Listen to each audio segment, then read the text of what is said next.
Hello. Today, I want to talk to you a little bit about foundations of earth-built houses. So the point of a foundation is that when you make a structure, usually that structure is kind of solid, it holds together, and you put it on top of the ground. But the ground, despite its appearances, is not, at least not over long periods of time, solid.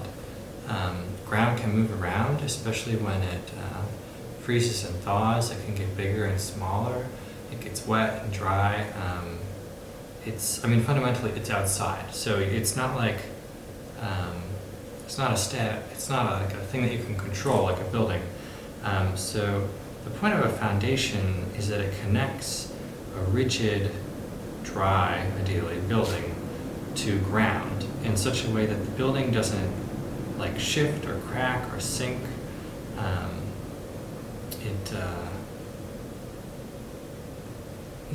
And so one of the most important things for earth building is that you need the earth that you build with to stay dry. And the reason is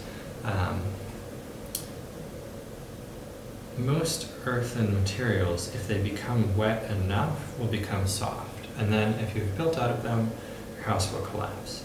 So for example, this is a piece of the same cob I made in the last video, and I let it dry out, and it is incredibly hard. It's basically indistinguishable from a rock by feel.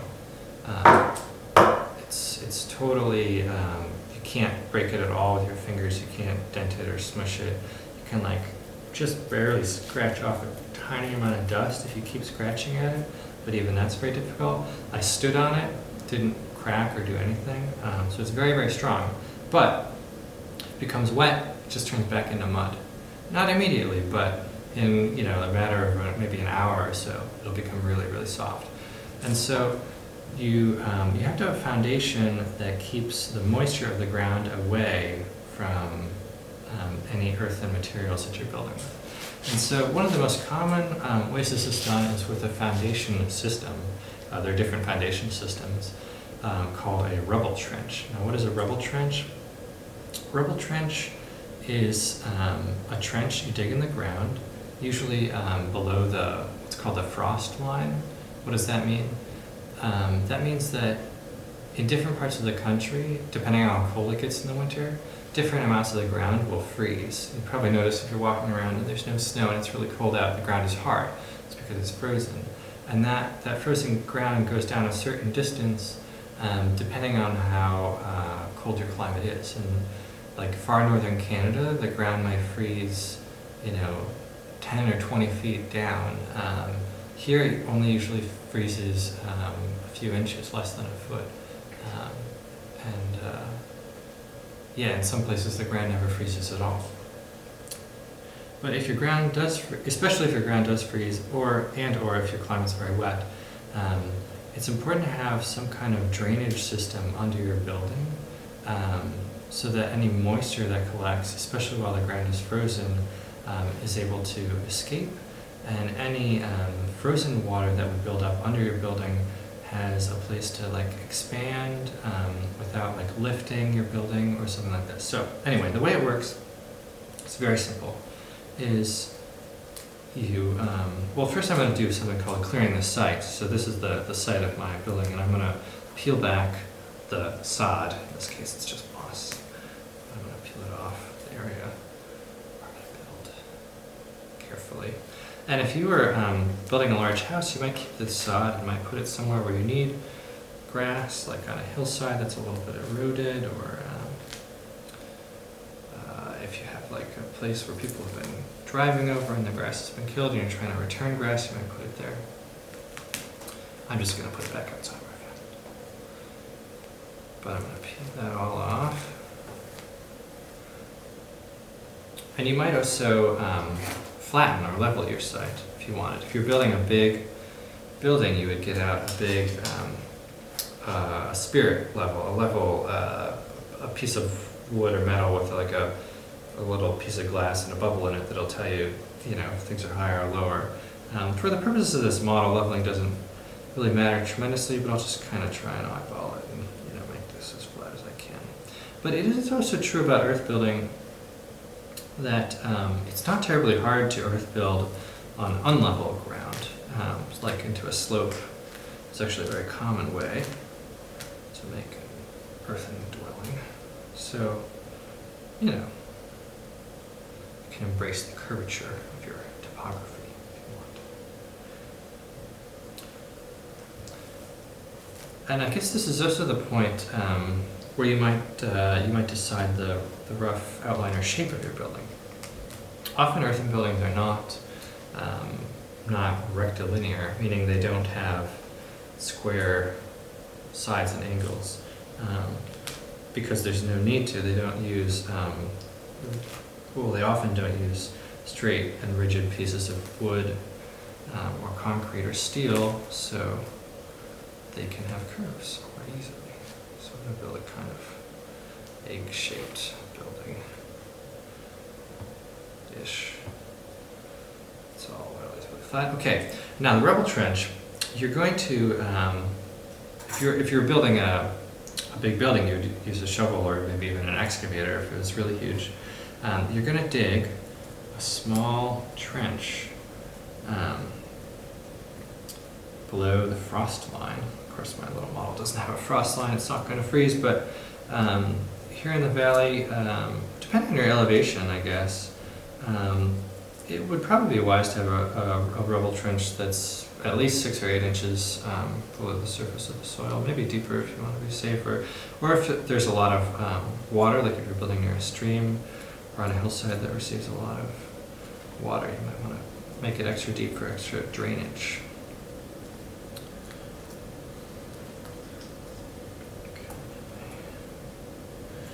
And if you want to, as I'm doing, and I think as many people do when they build an earthen building, you might raise the level of your dwelling slightly by taking a lot of any earth you excavate and putting it down on the floor, or what will become the floor of your building. And the point of that is that if the floor of your dwelling is elevated a little bit from the surrounding land, it'll be that much less moist because water won't want to flow upwards into your dwelling very well.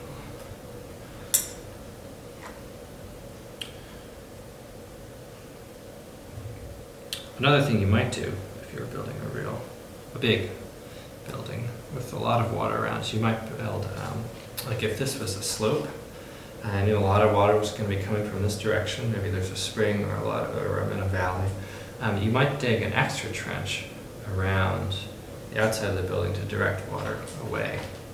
It goes down the slope. But that's not necessary. Okay, so I'm going to compact that soil a little bit.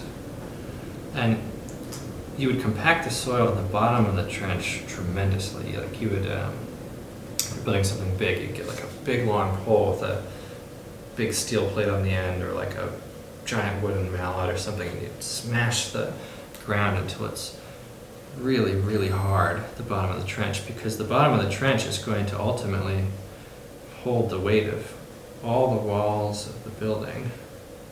So it has to be very strong, compacted. Otherwise, your building will slump, get cracks in your walls, that sort of thing. Okay. A little trench. Okay. And you can see it's very thick for a building of this size. It's I don't know, if this was a 1 or 2 room building, like the trench is, it's almost as thick as maybe a quarter of the way across the room or something. And that's not unusual for buildings to make a really thick foundation. Basically, because my foundation is ultimately just going to be gravel or rocks, it's not going to be a concrete, it's not going to be something really, really solid. It needs to be quite big to disperse the heavy load of the earthen walls over a large area. Okay, so my trench is dug. I'm going to take some fabric, and if you're building a big building, you might use some kind of cheap fabric like landscaping fabric or old tarps or really anything. It just needs to let water pass through, but be able to keep clay and dirt out. And essentially what we're doing is we're creating a kind of pipe system around the building.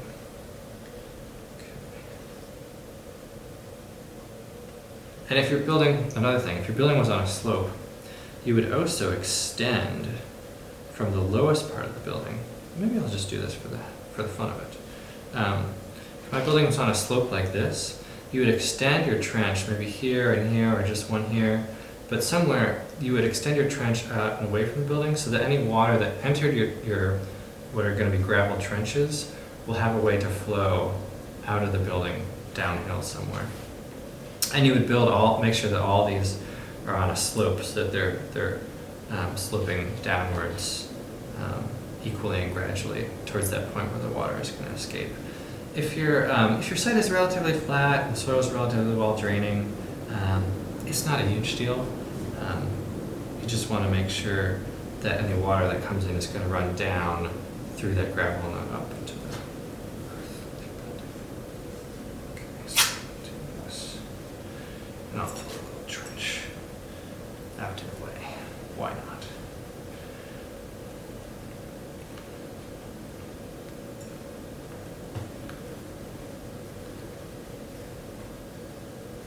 Okay. And now, you can take some gravel or very tiny rocks. Your rocks wouldn't be this small if you're building a big building. They would be more like this size, perhaps. And it's important that they're relatively clean, because if you put a lot of dirt and clay in with the rocks, your trench system will just clog up right away. So I've rinsed my rocks off to make sure that there's not too much clay on them.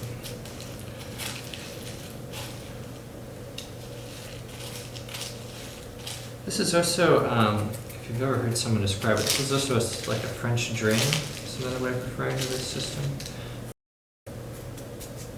You're essentially creating a kind of pipe that's filled with rocks, but the water that enters the pipe can run between the spaces in the rocks, because the rocks don't fit together perfectly.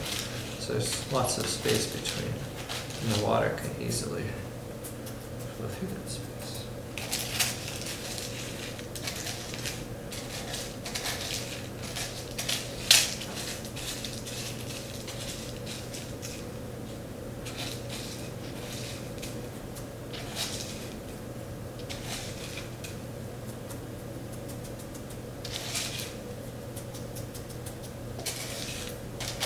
And it's also important that these rocks are compacted. So you would, again, if you're building a large building, take that same, it's called a tamper, stick with something heavy on the end, and you would smash these rocks down as hard as you possibly could to make sure that they're not going to shift under the weight of the building.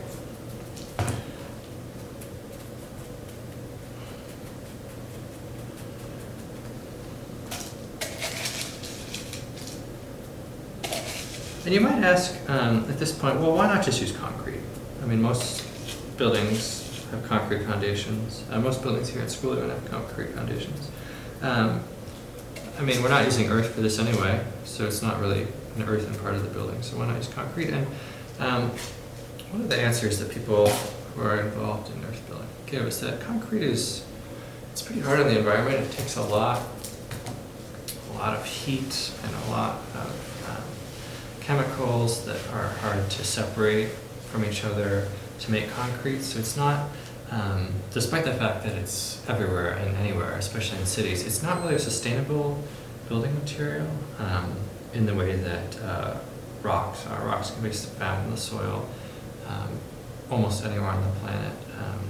They're incredibly abundant, and if we made all our buildings foundations out of them, we wouldn't have any shortage of rocks.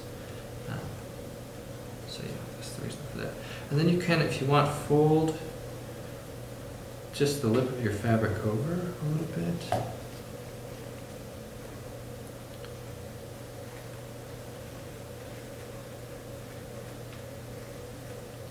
And you might, if you were building a big building, you might even like have enough fabric that it would like completely overlap.